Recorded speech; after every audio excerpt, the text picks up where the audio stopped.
1 লক্ষ টাকা থাকে আমাদের হাতে, আমরা মোস্ট অফ আস আমি শিওর একেবারে স্যামসাং অথবা আইফোনই কিনবো। আর এইটাই তাদের ব্র্যান্ড ভ্যালু, আর এই ক্ষমতার জোরে তারা যা ইচ্ছা তাই করে যাচ্ছে। অ্যাপল তাদের আইফোন 16 লাইন আপ নিয়ে এসেছে, আর স্যামসাং এবং আইফোন এই দুইটার আর সফটওয়্যার বাদে কোনো কিছুরই ইমপ্রুভমেন্ট আজকাল আমরা দেখি না। প্রতি বছর শুধুমাত্র সফটওয়্যার ইমপ্রুভ করবে এবং প্রসেসরটা আপগ্রেড করবে, দ্যাটস ইট। আমরাও ছাগল পালের মতো এইসব কিনতে যাই এবং এদের ফ্যান বয়েজরা এইসব আবার ডিফেন্ডও করে। আমাদের ঠকানো হচ্ছে আর এটা ডিফেন্ড করবো, এই চেয়ে প্যাথেটিক ব্যাপার আর কোনো কিছু হতেই পারে না। যাই হোক, চলেন দেখি অ্যাপল আইফোন 16 কি কি নিয়ে এসেছে। দেখেন, অনেকে আমাকে দালাল বলতে পারেন, তবে আইফোন 16 বেস ভেরিয়েন্টের ডিজাইনটা এবার আমার বেশ ভালোই লাগছে, আমি মিথ্যা বলবো না। তবে ডিজাইন পছন্দ হলো আইফোন 16 অ্যাপল বড় একটা আকাম করছে, তা হলো প্রো ম্যাক্স বাদে আর বাকি সবগুলো ফোনে 128GB বেস ভেরিয়েন্ট দিয়ে রেখেছে। যেখানে আমরা একেবারে সস্তা ফোনগুলোতেও 128GB দেখতে পাই, লাখ টাকার ফোনও আমাদের 128GB দেখা লাগছে। এর চেয়ে প্যাথেটিক আর কি হইতে পারে। অ্যাপলকে বলবো লোভটা একটু কমান,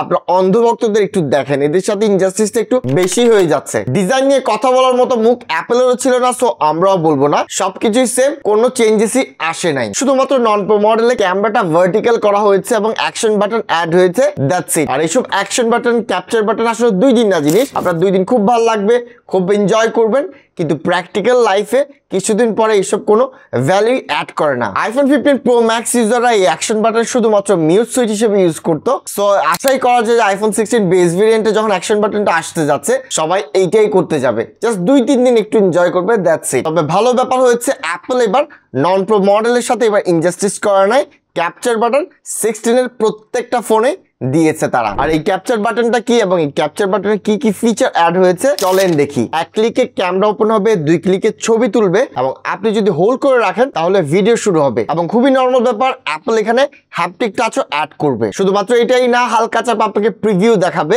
প্রিভিউ যখন দেখাবে তখন অন্যান্য সেটিংস সবকিছুই গায়েব হয়ে যাবে। স্লাইড করলে জুম হবে, এর পাশাপাশি এইটা দিয়ে আপনি ক্যামেরা লেন্সেসও সুইচ করতে পারবেন। এছাড়াও এক্সপোজার কন্ট্রোল করা যাবে। সব কথার মুদ্রার কথা একটাই, অ্যাপল এই বাটনে অনেক কিছু অ্যাড করে রেখেছে, আর এই জিনিসটা অবশ্যই অ্যাপ্রিসিয়েট করার মতো ব্যাপার। তবে একটা ব্যাপার হলো, এত কিছু অ্যাড করাতে সবকিছু জগা খিচুড়ি মাখাইয়া ইউজাররা না এটাতে উল্টা আরো ঝামেলা ফেস করা শুরু করে। আচ্ছা, বাটন খেলাটা শেষ করি। অ্যাপলের একটা ব্যাপার আমার খুব ভালো লাগছে, তা হলো অ্যাপল এবার তাদের হিটিং ইস্যুটাকে অ্যাড্রেস করেছে। অ্যাপল আইফোন 16 একটা থার্মাল স্ট্রাকচার তৈরি করেছে, যার মাধ্যমে তারা ক্লেম করছে আগের চেয়ে 30% ব্যাটারি কন্ট্রোল থাকবে হিটিং ইস্যুটা। তার উপর প্রো মডেলে তারা গ্রাফাইন শিট ইউজ করেছে, দ্যাট মিনস প্রো মডেলের স্ট্রাকচার এবং গ্রাফাইন শিটের কারণে পারফরমেন্সটা আরো বেটার পাবো আমরা। তাদের ক্লেম যদি সত্যি হয়ে থাকে, আইফোনের সবচেয়ে বড় প্রবলেম যা ছিল গত বছরে, ওইটা এবার সলভ হতে যাচ্ছে। প্রো মডেল এখনো গ্রেড 5 টাইটানিয়াম দিয়ে তৈরি করা হবে এবং নন প্রো মডেল অ্যালুমিনিয়াম দিয়ে। নন প্রো মডেলে 5টা কালার আসতে যাচ্ছে, আলট্রামেরিন যা মূলত পার্পল, পিঙ্ক, ব্ল্যাক এবং হোয়াইট। প্রো মডেলে এবার 4টা কালার থাকবে। সবার প্রথমে ডেজার্ট টাইটানিয়াম, তারপর ন্যাচারাল টাইটানিয়াম, এরপর আসছে হোয়াইট টাইটানিয়াম, সর্বশেষ ব্ল্যাক টাইটানিয়াম। বেশ প্রফেশনাল ধাঁচের কালার, কেন জানি মরা লাগে, কিন্তু একটু যদি R&D করে একটু বেটার কালারের সাথে আসতো তাহলে বোধহয় আরো ভালো হতো। ডিসপ্লে নিয়ে কথা বললে নন প্রো মডেলগুলোতে কোনো সাইজের পরিবর্তন আসছে না, কিন্তু প্রো মডেলে 6.1 থেকে 6.3 হবে এবং প্রো ম্যাক্স 6.7 থেকে 6.9 হতে যাচ্ছে। এবং প্রো মডেলে বেজেলস অনেক কমে আসতে যাচ্ছে। 15 প্রো ম্যাক্সের সাথে 16 প্রো ম্যাক্স পাশাপাশি রাখা হলে কতটা বেজেলস কমেছে এবং কতটা ভালো দেখাচ্ছে এইটা দেখার জন্য আমি অনেক বেশি এক্সাইটেড। ডিসপ্লেতে তারা সিরামিক শিল্ড ইমপ্রুভ করেছে, তাদের দাবি 50% স্ট্রং হতে যাচ্ছে আগের চেয়ে। অ্যাপল ব্রাইটনেসের ব্যাপারে কোনো কিছু উল্লেখ করা নাই এবং ধন্যবাদ গুরু এটা নিয়ে কোনো কিছু না বলার জন্য। এইটার মতো একটা আজাইরা ফিচার নিয়ে এত আলাপ কেন হইতো আই ডোন্ট নো। আমার মনে হয় অ্যাপলের পাশাপাশি অন্য ব্র্যান্ডেরও আসলে এই ব্রাইটনেস নিয়ে কথা বলাটা বন্ধ করা উচিত। এবং সবচেয়ে স্যাড পার্ট হলো 2024 সালে এসেও অ্যাপল তাদের নন প্রো মডেলে 60 হার্জ দিতে যাচ্ছে। আচ্ছা, আমি বুঝতেছি ব্যাপারটা যে নন প্রো এবং প্রো মডেলের একটা ডিফারেন্স রাখার জন্য এই কাজটা করে, তবে এইটা 60 হার্জই রাখতে হবে কেন? 90 হার্জ তো রাখা যেতে পারে নাকি? পারফরমেন্স নিয়ে আলাপ করলে প্রো এবং নন প্রো মডেল দুটোটাই আমরা অ্যাপল বায়োনিক A18 দেখতে পারবো, which is very much appreciable. But Apple being Apple, তাদের নন প্রোতে তারা A18 দিতে যাচ্ছে এবং প্রো মডেলে A18 প্রো।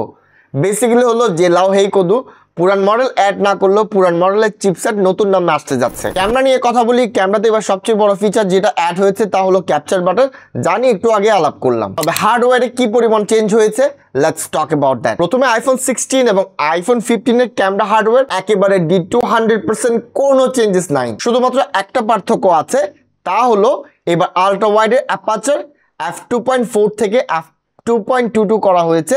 দ্যাট মিনস আলোটা একটু বেশি ক্যাপচার করবে এখন থেকে। আর এই জিনিসটা ম্যাক্রো ক্যামেরাতেও কাজে আসবে, বাদ বাকি সবকিছু সিমিলার। অর্থাৎ যা কিছু ইমপ্রুভমেন্ট থাকবে, যা কিছু চমক থাকবে, সবগুলো হবে সফটওয়্যারের থ্রোতে। যেমন অ্যাপল 48 মেগাপিক্সেল একটা নতুন ক্যামেরা লেন্স নিয়ে এসেছে এবং অ্যাপল এটাকে নাম দিয়েছে 48 মেগাপিক্সেল ফিউশন ক্যামেরা। এবং অ্যাপল এটাকে 4 ভাগ করে 4টা ছবি তুলে তারা নিজেদের মতো কিছু একটা ম্যাজিক অ্যাড করে 24 মেগাপিক্সেলের কিছু ছবি ডেলিভার করবে। এবং 15 প্রো ম্যাক্সের এক্সপিরিয়েন্স থেকে বলছি, 16 প্রো ম্যাক্সের 24 মেগাপিক্সেলের এই ক্যামেরাটা ম্যাজিকের মতোই কাজ করবে। আর এই 48 মেগাপিক্সেলকে ক্রপ করে 12 মেগাপিক্সেল করে 2x জুম করা হবে। আর এই জিনিস আলট্রা ওয়াইড ফটোগ্রাফিতেও ইউজ হবে। আর এই মেথডে অ্যাপল দাবি করছে তারা 2টা ক্যামেরা দিয়েও তারা 4টা ক্যামেরার পাওয়ার অ্যাড করতে যাচ্ছে নন প্রো মডেলে। বেসিক্যালি দুধের সাথে ঘোল দিয়ে মিটানো, তাও চলবে। বাকি নন প্রো মডেলের ক্যামেরাটা ভার্টিক্যালি করা হয়েছে।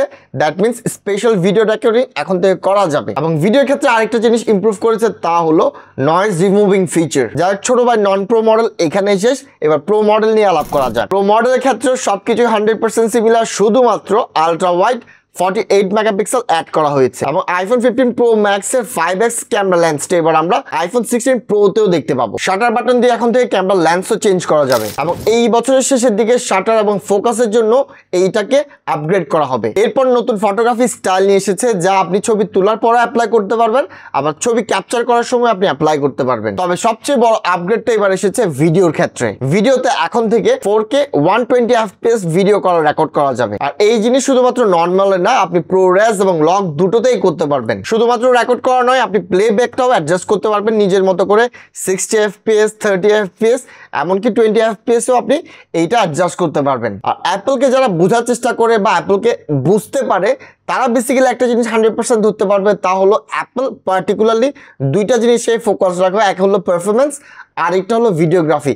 আর এই জিনিসটা অ্যাড করে ভিডিওগ্রাফিতে আরো এক স্টেপ এগিয়ে গেল অ্যান্ড্রয়েডের সকল মডেল থেকে। ব্যাটারির কথা বললে অ্যাপল কখনোই তাদের নাম্বারটা বলে না, তবে এবার আশা করা যায় তারা যেটা দাবি করেছে যে 16 প্রো ম্যাক্সে সবচেয়ে ভালো ব্যাটারি লাইফটা আমরা পেতে যাব। এখন সবচেয়ে বড় কথা হলো 13 প্রো ম্যাক্সের ব্যাটারি লাইফটা যদি তারা বিট করতে পারে, তাহলে 16 প্রো ম্যাক্স আসলে অনবদ্য হয়ে উঠবে। তবে রিলিজের আগে অনেকে আশা করেছিলাম যে 40 ওয়াটের ফাস্ট চার্জিং হয়তো আমরা দেখতে পাবো, কিন্তু আমাদের সবাইকে আসলে আপসেট করে তারা এই 40 ওয়াটের ফাস্ট চার্জিংটা দিচ্ছে না। সফটওয়্যারের দিক থেকে সবচেয়ে বড় আপগ্রেড যা দেখবো তা হলো অ্যাপল ইন্টেলিজেন্স। অ্যাপল তাদের সমস্ত AI রিলেটেড কাজ কারবার সবকিছু অন ডিভাইস করতে যাচ্ছে। আর অন ডিভাইসে করার জন্য অ্যাপল আলাদাভাবে ডাটা ক্লাউড তৈরি করতে যাচ্ছে। তবে অ্যাপল দাবি করছে আমাদের কোনো ডাটা কোথাও স্টোরেজ করা হবে না, আর তাদের সার্ভিসগুলো 100% রিনিউয়েবল এনার্জি দিয়ে তৈরি করা হবে। আর অ্যাপল ইন্টেলিজেন্সে কি কি থাকছে আমরা অনেকেই জানি, তারপরও আরেকবার জানিয়ে দিই আপনাদের। টেক্সট টুলস আসতে যাচ্ছে, যার মাধ্যমে আপনি আপনার লেখাগুলো আরো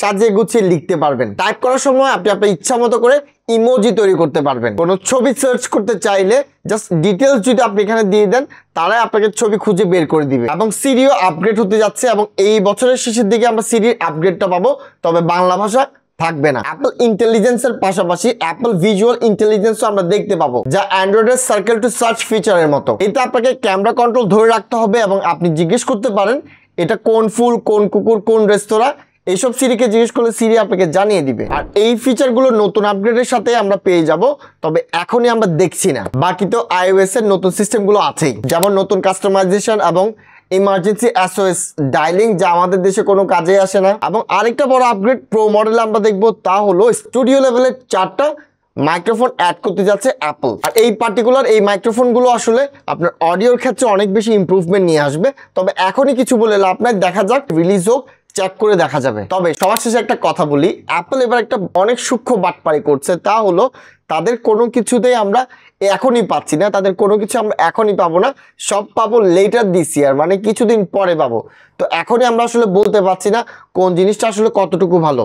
সো আমাদের আসলে চোখ বন্ধ করে এখন পারচেস করতে হবে এবং অপেক্ষা করতে হবে কখন রিলিজ হবে এবং আসলে কতটা ভালো এবং যা প্রমিস করছে তা আসলে সঠিক কিনা। যাই হোক, আমার সাইড থেকে আজকে এনে শেষ করলাম। ভিডিও পছন্দ হলে লাইক, শেয়ার, সাবস্ক্রাইব করে পাশে থাকবেন। ধন্যবাদ।